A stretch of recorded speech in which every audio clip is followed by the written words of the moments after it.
Come on.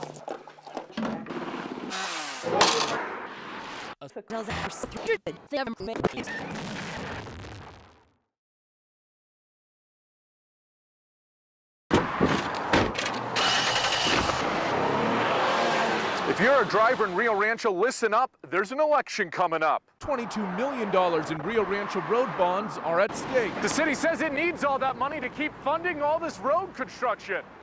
For example, close to $3 million of it would go into expanding Westside Boulevard between Golf Course and Unser. But this just isn't about funding new construction. It's also about fixing up some of that old construction. I drive an older truck, so it's kind of like a kidney buster. Every little bump counts. Tony Johnson says his residential road needs a major overhaul, and it will get it.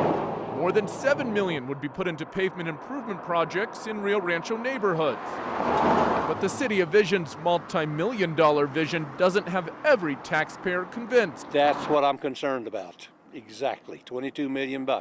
Call it all part of the buildup to a $22 million decision for the Rio Rancho driver and taxpayer. More money for your roads or your pockets. Phones, computer monitors, printers, fax machines, we'll take them all. The city is asking people to load up their trunks and drop off old electronics. Yes, I knew it wasn't good to throw it in the trash. Marilyn Falk knew it was time to give up her 10-year-old computer as it collected dust in storage. It's just been sitting in the garage since I got a laptop. The city is taking electronics and stacking them high. They plan on filling 4 trailers like this and sending them off to get recycled. The free program runs through the end of this month, but only costs about $5 to drop off the rest of the year. E-waste can contaminate the ground soil and eventually contaminate the water that we drink, and it takes up room in the landfills. Officials report 40,000 pounds are already packed up and ready to get recycled, waiting for more people like Falk to give up ancient e-waste in an eco-friendly way. I have a space in my garage now for something else. In Northeast Albuquerque, Liz McKernan, KOAT Action 7 News. Sprint! Sprint! I want you to backpedal to the cone and sprint to the corner. Football practice is back in full swing on the west side. Go! Stay low! But with nearly 100-degree temperatures, coaches are paying close attention to how their players are dealing with the heat. We know the difference between laziness and not feeling well. That's vital, says Dr. Lance Wilson, because as the heat continues to rise, the possibility for heat-related illnesses is going right up too. He's already seeing it in the Loveless Medical Center ER. A couple people that had actually passed out. Couple people that were nearly passing out, feeling very weak and dizzy, nausea. He says all it takes is being out in the heat just 1 minute too long, and you could find yourself with something as serious as heat stroke, which could cause seizures and hallucinations.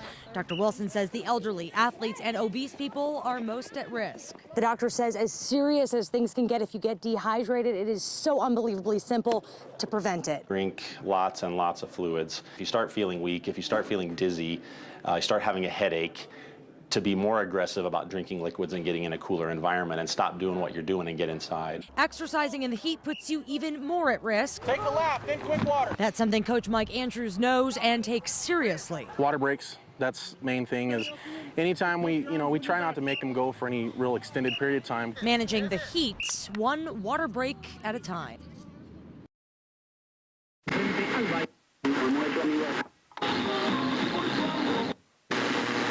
This is New Mexico's community-powered public radio, KUNM. NPR affiliates across the country may soon take a big hit from Washington. Coming up in a bit here on the program, the House voted today to cut federal funding to NPR. Stay with us. There's a serious impact there if we lose, take a 10 to 15% hit on our budget.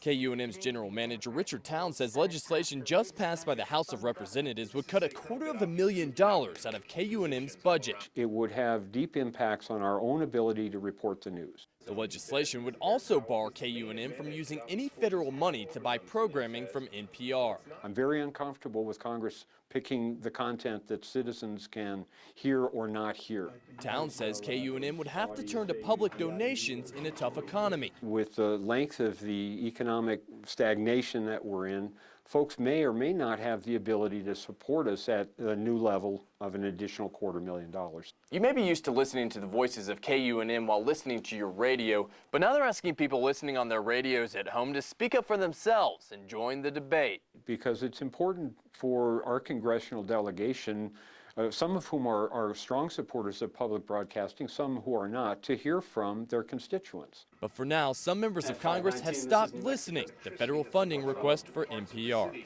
Will Carr, KOAT Action 7 News. I'm a little shaken up because I had to leave with small children when there was big guns and stuff outside my house. John Andrew White's neighbor and friend tells us a SWAT team descended on her neighborhood around 12:30 Tuesday afternoon. I just called him, just let him know, there's police outside the house, just stay inside. And he was like, well, they're here for me. The neighbor says White, a veteran with several weapons inside of his house, told her his ex-wife had called police and told them he planned to commit suicide. And now the cops want me to come outside, but they got guns pointed over here, and he just said that he was upset about that. In an exclusive interview, White told Action 7 News he's been scared of police ever since he was arrested in 2003. And that was an assault charge, I believe, against an officer. This standoff lasted for more than 6 hours, and some neighbors tell us they had to wait outside their neighborhood the entire time.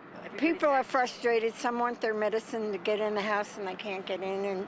But just before 7 p.m., police say White walked outside and turned himself in without anyone getting hurt. His dog of 15 years just died. He may be a little bit down under the weather, but he's not crazy and he's not violent. He's a really good man. All of this is on. Smoke been bothering you, Bercy?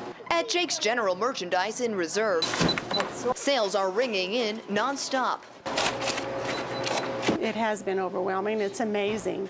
Droves of shoppers are coming in all day, buying whatever they can find. Busy. And emptying the shelves. I'd say right now we're about half of what we normally are in supplies. Evacuees are stocking up on the bare necessities. And firefighters are ordering massive amounts of supplies to battle the flames.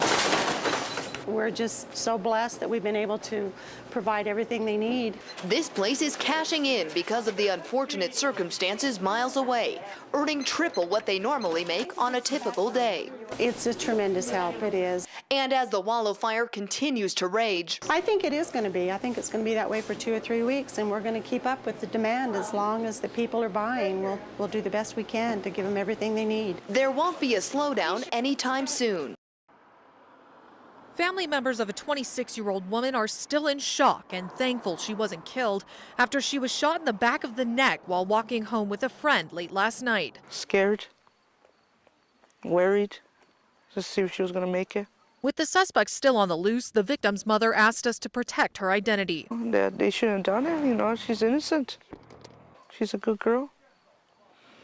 And it's sad. Family members say the two victims were walking this direction on Highway 22 when they heard 2 gunshots ring out and a maroon-colored car drive by. She was like, all freaked out. She didn't know what had happened to her until, until they took her in the ambulance.